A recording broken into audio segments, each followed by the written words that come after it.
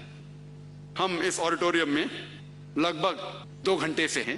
2 گھنٹے سے جب سے ہم اس آڈیٹوریم میں ہیں 200 بلاತ್ಕಾರ امریکہ میں ہو بھی چکے ہوں گے. میں آپ کو یہ پوچھنا چاہتا ہوں اگر ہم اسلامک شریعت لاگو کرے امریکہ میں کہ کوئی بھی مرد کوئی خواتین کو دیکھے اور کوئی بھی غلط تصور اس کے دماغ میں آیا اسے اپنی نظر نیچے کرنا چاہیے. اس کے بعد خواتین سارا جسم ڈھکے صرف چہرہ اور ہاتھ چھوڑ کے. اس کے بعد اگر کوئی مرد بلاತ್ಕಾರ کرتا ہے سزائے موت. میں یہ پوچھنا چاہتا ہوں کہ امریکہ میں بلاತ್ಕಾರ کی فیصد بڑھیں گی وہی رہیں گی یا گھٹیں گی؟ گھٹیں گی.